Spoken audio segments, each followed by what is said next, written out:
Welcome to the Menopause Unplugged Podcast with me, your host, Nikki Oliveira. On this podcast, we will hear from women who are navigating the challenging and transformative journey of perimenopause and menopause. These women have graciously agreed to share their stories and insights, offering a raw and honest glimpse into what it's like to go through this major life transition. From hot flushes to rediscovering themselves, our guests will provide a wealth of knowledge and inspiration for anyone who's going through or will go through menopause. So grab a cup of tea, settle in, and join us for a fascinating and enlightening discussion.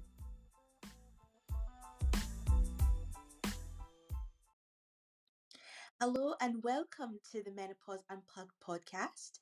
I am honoured today to have a VIP guest, friend and mentor Adele Johnson on the podcast today. How are you, Adele? Oh, I'm super well. Thank you for having me. This is like such a special start to a day. Absolutely. I couldn't agree more. So Adele, I know you've been quite vocal on your platforms about your menopausal story, obviously entering into perimenopause. So let's start from the beginning. How did you come across the fact that you were perimenopausal? Yeah, it's actually an interesting journey, but the summarized version of it, because it's quite long. Basically, I was working in senior management inside an investment banking company. So I had a really nice long, 20 odd year career in corporate, and I just started not feeling very well in my mid 30s. So around about 35, give or take, maybe 6 months or so, I just hadn't been feeling great. Just very Right. fatigued, not myself, making a lot of mistakes at work. Lots of things were just coming up. Mm-hmm. And I had actually at that time been running my business on the side. So, as every beautiful online business will ever start up, we have a bit of our side hustle.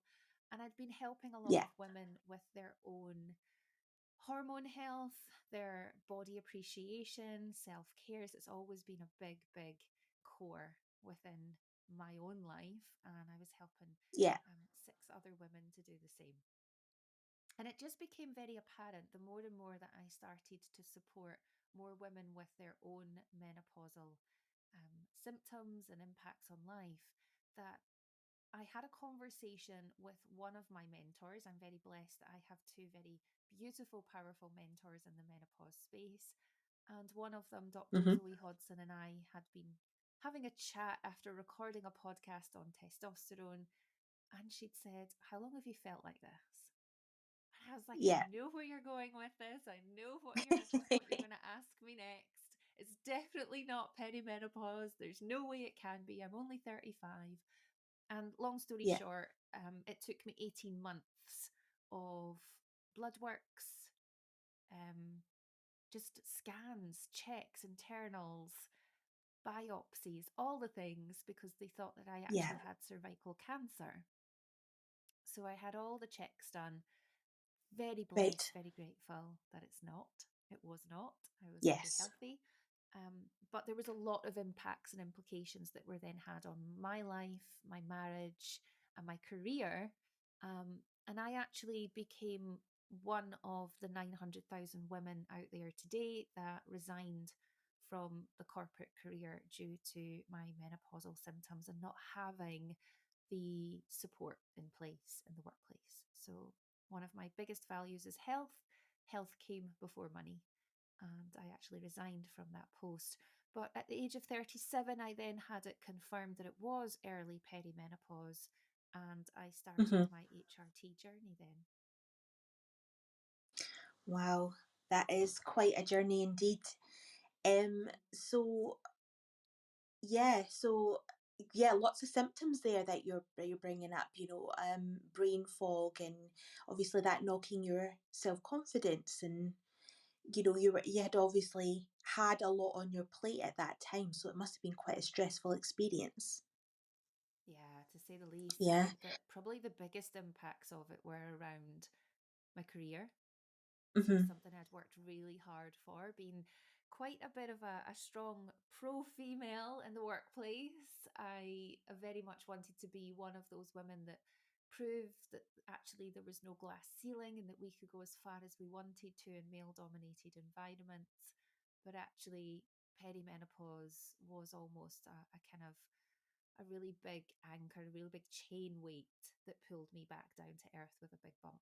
And yeah, there was lots of symptoms, Nikki, that just were not nice to experience. And as I touched upon, Yeah. my marriage started to suffer. It nearly ended because of it. My relationship with myself, relationship with my children, it was really hard, really, really hard.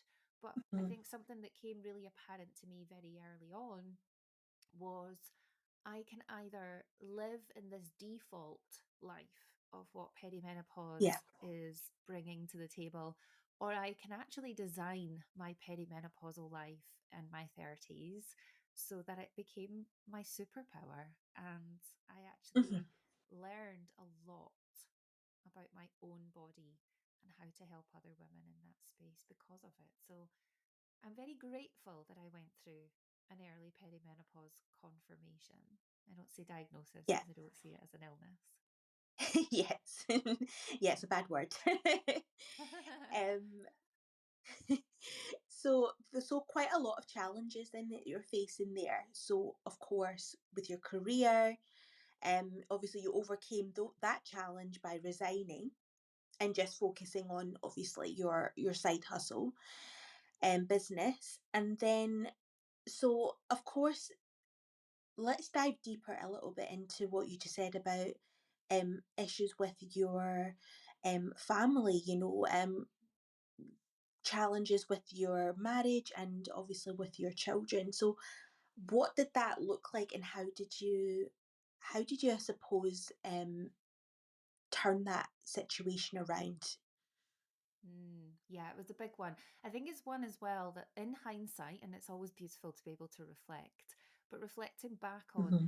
we're not ever I suppose one of the big things is we're not ever prepared to be going through menopause or early perimenopause in our 30s. But, here's No. one of the big shocking realizations for me. And I don't have any solid research or evidence to back this up, but I actually firmly believe that I am not in early perimenopause. I firmly believe that women go through vast hormonal changes in their mid 30s, not their mid 40s. And because I Mm. was so attuned and in tune with my body, I recognized that this wasn't normal for me. So, that Yes. statement aside, I wasn't prepared to then have children. My twin girls are coming up for 13 this year. So they were 10 years old when all this started happening. And for anyone out there listening to this that has 10-year-old girls or daughters, you fully appreciate that that's a big hormonal change in their lifetime, that they are going through their own Absolutely. hormonal changes. So no one prepares you for the fact that your own body is going to be going through these changes of lowering hormones.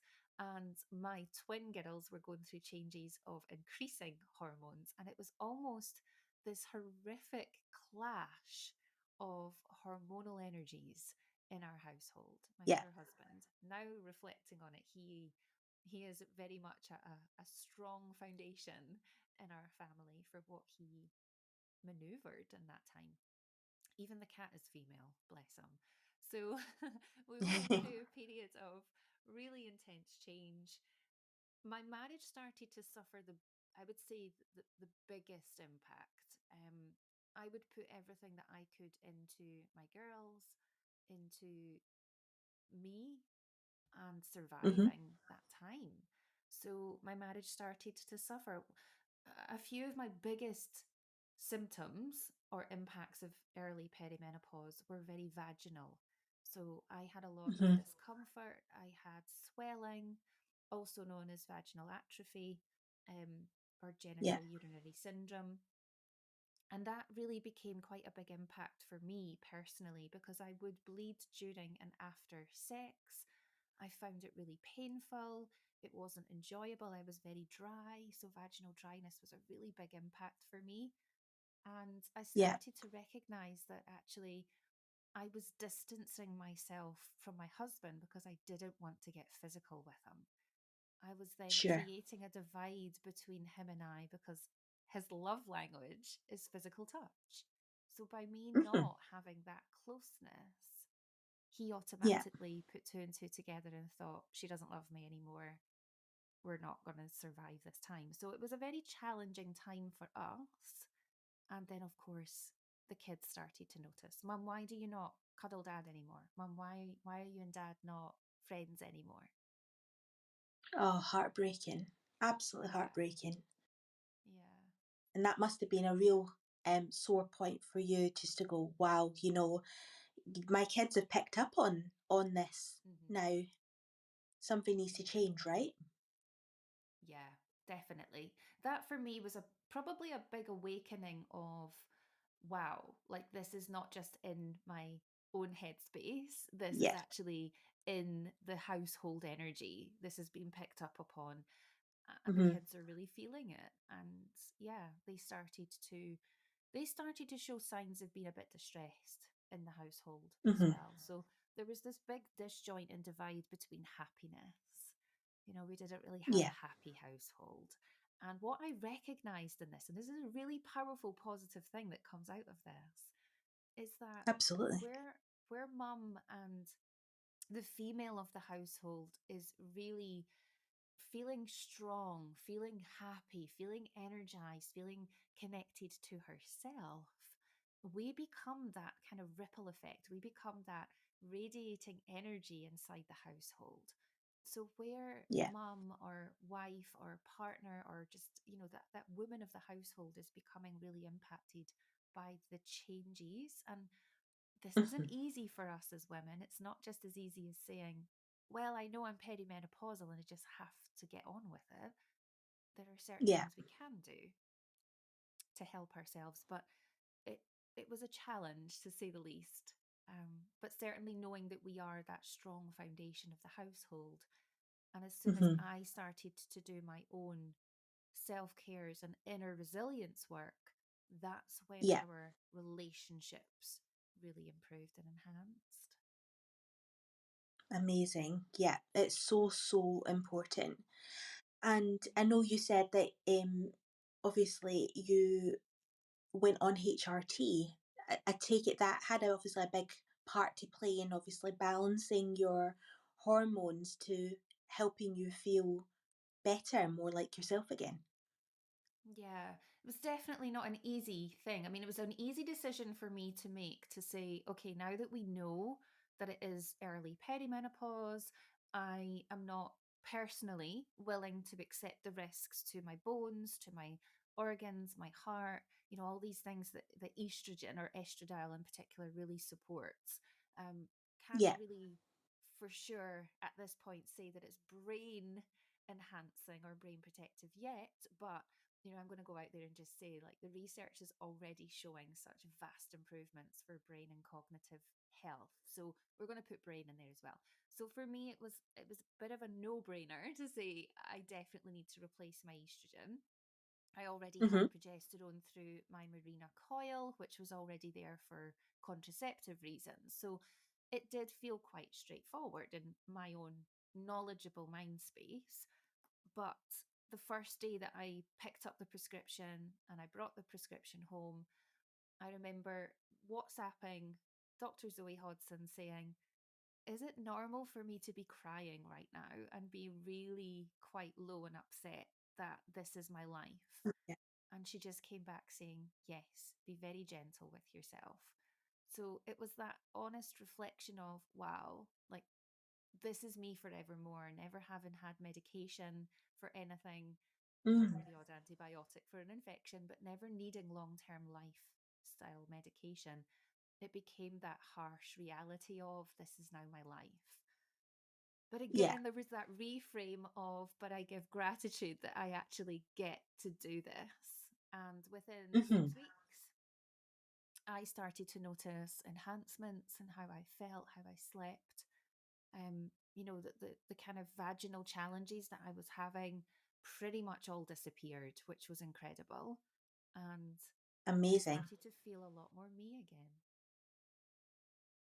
Excellent. So was that just estrogen that you were prescribed then, or have you since had testosterone as well, or is it just what's your preparation of Yeah. HRT? Yeah, so I have HRT, so hormone replacement therapy with my Mirena for the progesterone element. Mm-hmm. I have my estrogen gel that I use for my estradiol replacement, and I also have testosterone replacement as well with testo gel. So for my own personal journey, when I had my bloods ran, my female sex hormone profiling ran, we also did my testosterone, and that came back pretty much non-existent. So I'd gone for many Wow. years without having appropriate levels of testosterone, and that wasn't, unfortunately, part of what my GP referred to as standard HRT. So, standard Mm-hmm. HRT in the GP's eyes were progesterone and estrogen replacement, but I did have to go privately initially for my testosterone, and then we had the GP take that over. So, prescription is through my NHS GP now. Yeah. And yet that would have gone a long, long way of making you feel normal again, and like the Adele that we all know you as now.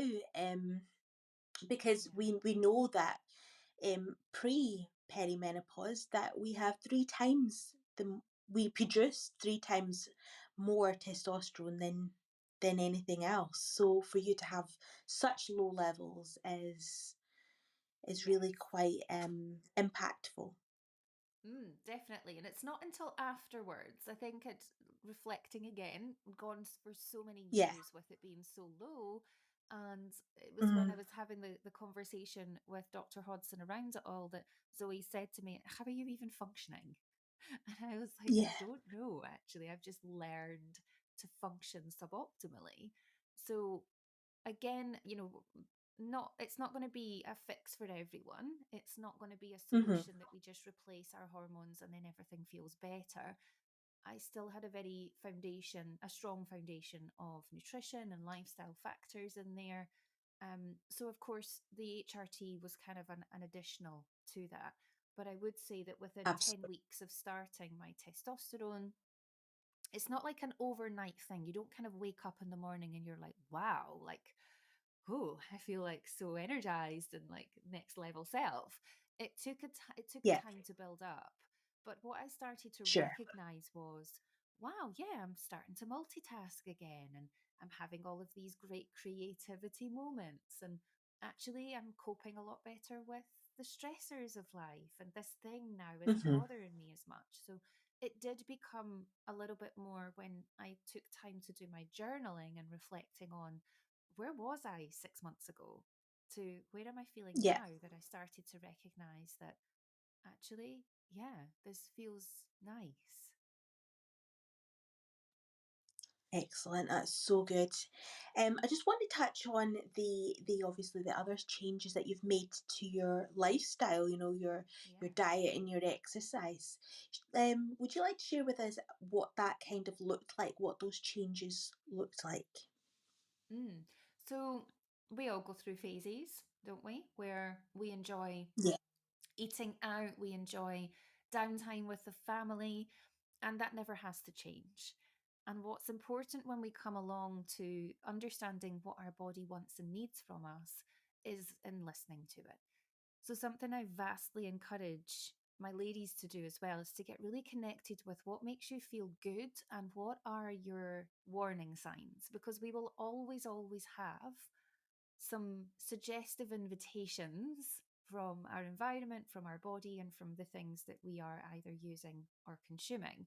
And if something flares Mm, up, an itching episode, for example, this was a big one for me, and we start to become really itchy all over our body, and we're not getting any respite from that, that can be an indication that you have a bit of a histamine sensitivity or a histamine intolerance at its extreme.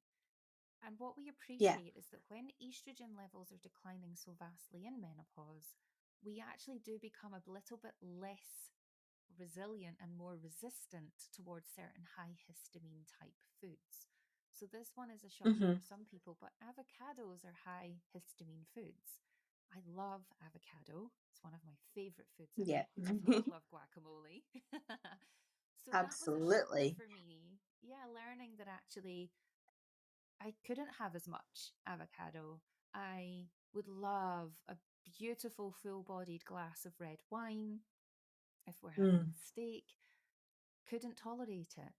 So this again was signposts from my own body of saying, wait a minute, Adele, this is not good for us right now. This is not working. So number one was become very familiar with the foods and the consumption of beverages that really make you feel good and those that maybe don't feel as good. Sleep disturbances were a big one for me with certain foods and alcohol. Yeah. So I decided not to drink red wine anymore. I decided that actually I would have gin and tonic if we went out. And even at that, the tolerance, that maximum tolerable level became less. So again, Yeah. how does my body feel right now? Am I managing the day after having a night out, or am I really struggling for a week? Is it then worth it? Yeah. And it's always choice. So I will still have my gin and tonics and my white wine. You will still see me drink a glass of red wine. But now I appreciate that I must take an antihistamine before I have red wine. Yeah. So a lot of this was just understanding my body. I made vast changes already in improving protein intake, plant based foods, all the things all the things we all know, right? But Yeah. not denying myself and not denying my family that time of when we head out somewhere and stumble across a beautiful new cafe that we're kind of not like, no, we can't go in there because mum can't have that. Yeah. Yeah. It's maybe just saying, I'll have a little bit of it rather than, you know, a full, I don't know, a full Yeah, cake or whatever. yeah, Yeah. just being connected to what feels good, what feels right in the moment, but also with the future knowledge of I know how this food will make me feel if I have more. So again, being Mm-hmm. very connected to self was a big one. Lifestyle's huge. So again, I'm well known for the daily steps for health, getting out and moving our body every day in the fresh air, rain, hail, or shine.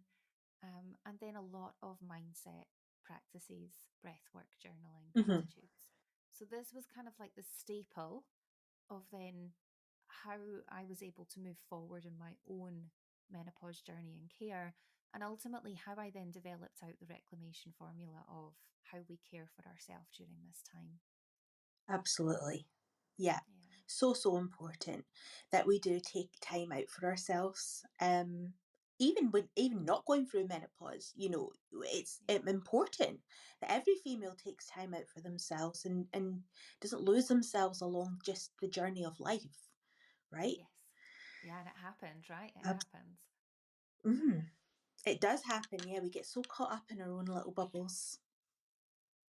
So, before entering into perimenopause, is there Mhm. anything that you wish that you had known beforehand? I wished I'd known about menopause.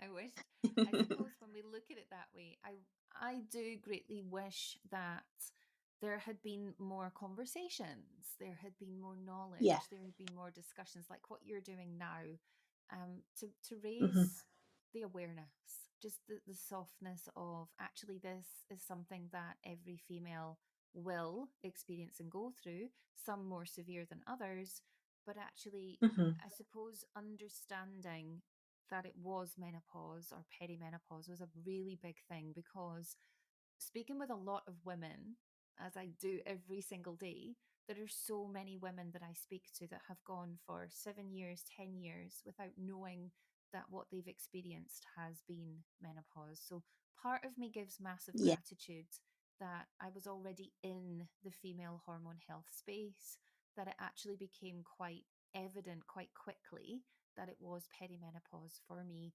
Otherwise, I would be entering into, so this is my 40th year, and in August I turn 40.